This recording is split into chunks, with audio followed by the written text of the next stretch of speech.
Le lâcher-prise, ce n'est pas juste un chapitre dans le livre de ta vie, ce serait tout le livre, et toute ta vie pour l'écrire, ce livre. Hop.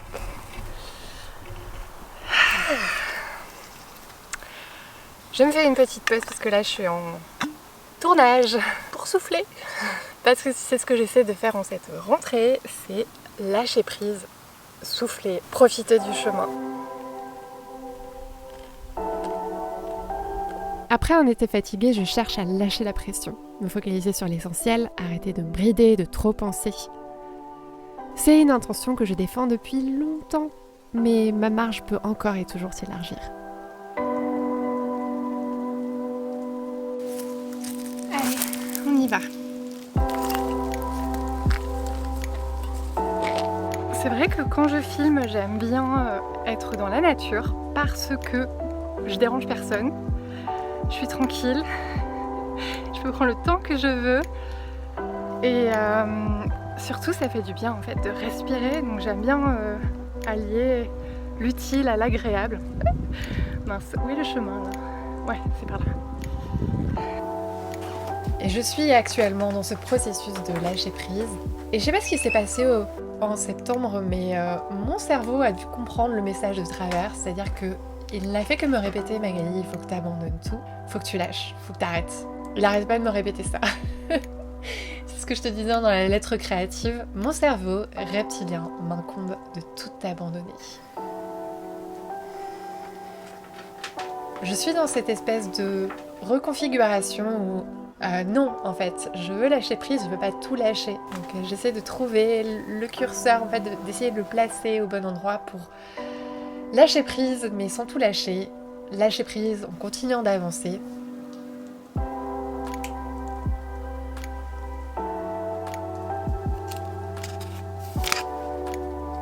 Et je voulais revenir un peu sur justement pourquoi est-ce que j'ai eu ces difficultés, pourquoi j'ai eu ces blocages, pourquoi j'ai eu cette résistance qui s'est manifestée d'une façon assez impressionnante ce mois-ci.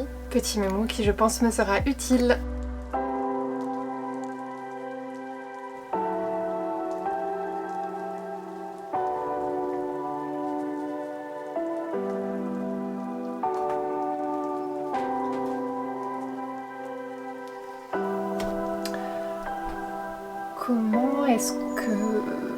Comment est-ce que je vais conclure ça?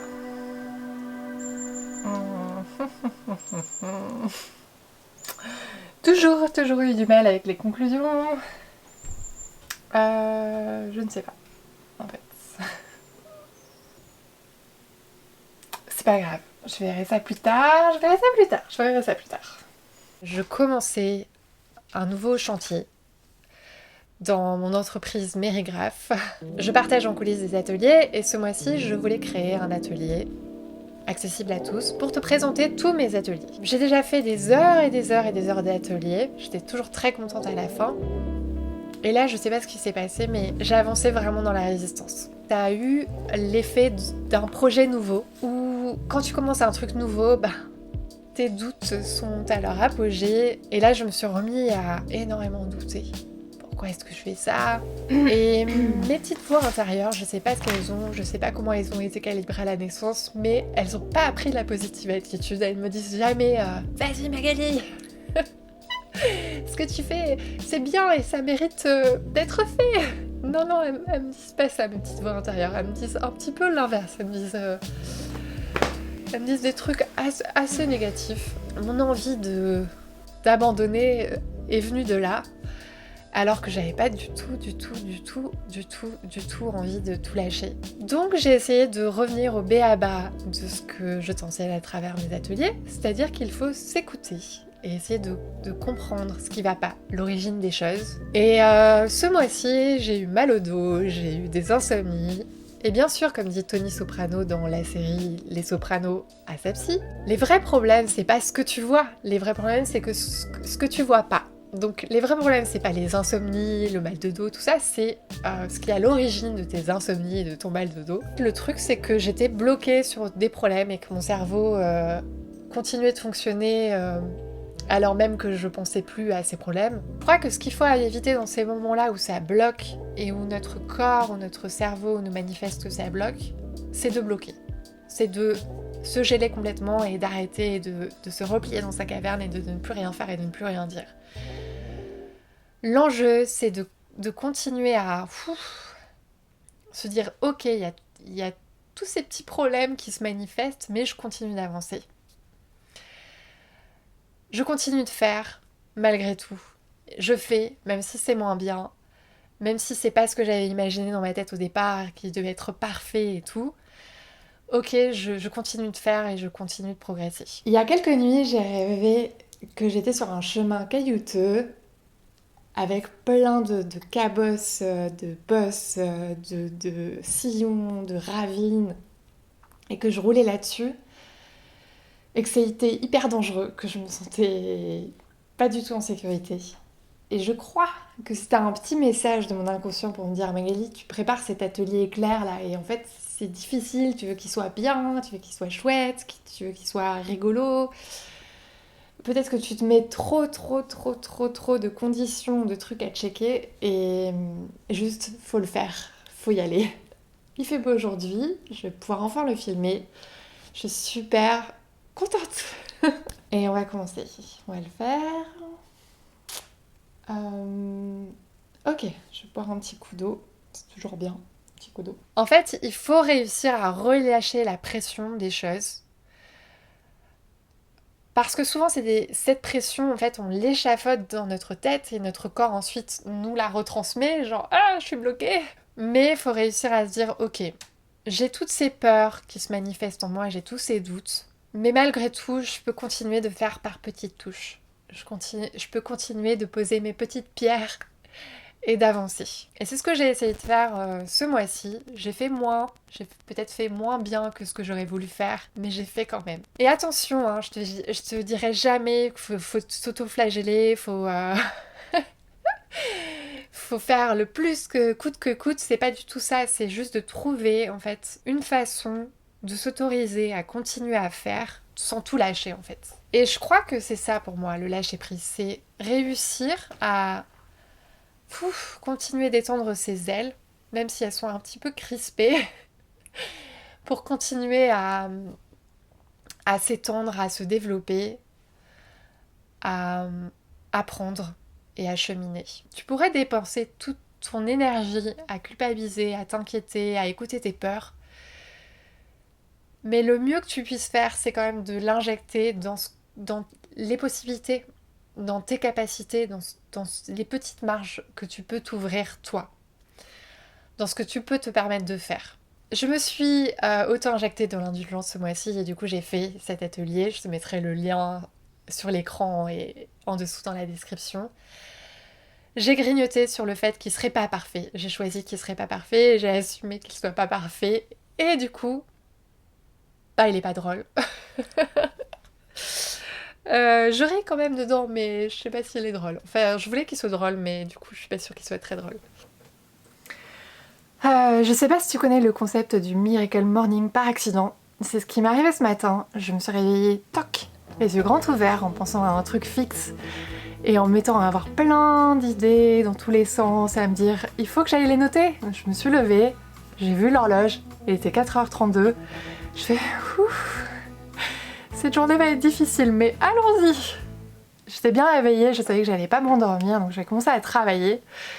Et là, il est actuellement 8h22, donc je suis actuellement à la moitié de ma journée, mais sachant qu'elle vient de commencer. Voilà, je pense que je vais le payer dans la journée, mais j'ai eu le temps de faire plein de choses. J'ai fini le montage de ma vidéo sur le carnet AID, le carnet curieux. J'ai fait de l'écriture, j'ai enregistré ma voix off vidéo de cette vidéo. 3, 4, 5, 6, 7, 8, 9. Dans un panier 9. Et voilà, cette journée va être difficile à ne pas reproduire chez toi, sauf avis médical. Voilà. 8, 11, 12. Le secret du lâcher-prise, c'est de faire de l'espace. De plus en plus d'espace, de créer l'espace. un espace dans lequel tu puisses respirer. Ça devient hyper cliché de répéter qu'il faut savourer les choses essentielles, mais on le répéterait pas depuis Épicure ou depuis Sénèque. On le répéterait pas si c'était pas aussi difficile en fait.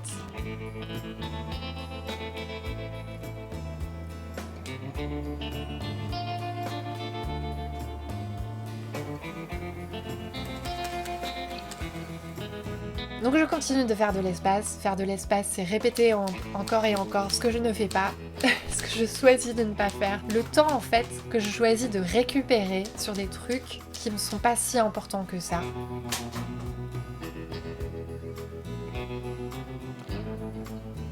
J'essaie régulièrement de faire des expériences pour me dire voilà, ce mois-ci, j'ai arrêté d'écouter plein de podcasts que j'écoute et je suis fan de podcasts, je suis une addict de podcasts. C'était un gros choix ce mois-ci, mais j'ai choisi en fait d'arrêter d'essayer d'accumuler tout le temps plein de connaissances. Je ne sais pas pourquoi je suis avide de connaissances, je suis curieuse par nature, mais du coup il y a des moments en fait où je pense que ça m'entrave plus qu'autre chose parce que j'essaie d'avoir une vision à 360 d'un sujet. Et du coup, j'ai toujours cette sensation que je n'ai pas suffisamment d'informations, de connaissances pour pouvoir me lancer dans un projet, par exemple.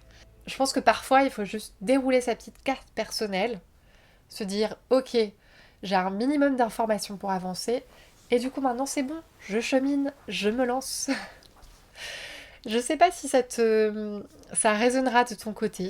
Lâcher prise, c'est aussi couper avec le perfectionnisme. Si je suis assez honnête, je peux dire que j'essaie toujours de faire en sorte que la vidéo que je crée et que je partage sur internet soit la meilleure vidéo possible que je puisse faire en l'état des connaissances et des savoirs que j'ai actuellement. Et je me dis que j'ai beaucoup de marge d'amélioration pour essayer justement de lâcher avec cette dictature personnelle que je m'impose. Je crois que parfois je pourrais faire les choses de manière plus imparfaite encore, plus simple, et que tu en bénéficierais tout autant. Mais ça me demande aussi d'avancer là-dedans, d'enlever des idées reçues que j'ai encore sur les choses doivent être comme ça, comme ci, comme ça. Je dois vraiment être sûre de ce que je dis et de la façon dont je le dis avant de le dire.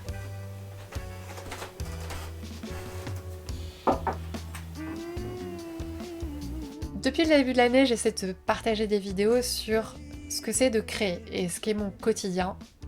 Je suis pas sûre que ce soit très passionnant, mais je me dis que c'est là que j'ai le plus à partager en fait. Sur ce que c'est au quotidien de galérer finalement pour essayer d'aboutir sur un truc qui se tient et de faire vivre un projet. Je crois que j'ai envie de conclure cette vidéo en te disant de continuer à étendre tes ailes, même si elles sont rouillées, même si t'as l'impression qu'il te manque des plumes, même si t'as l'impression qu'elles sont brisées par endroits, et que t'essaies de les assouplir en permanence, parce que je pense que c'est ça, le lâcher prise, c'est de chercher dans la résistance, dans la rigidité, une forme de souplesse pour, in fine, se sentir bien et savoir qu'on est au bon endroit où on doit être et être confiant qu'on continue de faire ce qu'on doit faire. Je réfléchis toujours à ma prochaine vidéo qui sera sur l'écriture. Comment écrire ? Beaucoup de choses à dire. Je réfléchis encore à la façon de les dire. J'espère qu'elle te plaira. C'est quoi cette conclusion, Magali ? On a dit qu'on lâchait prise, on lâche prise. Voilà, c'est lâcher prise. À la prochaine.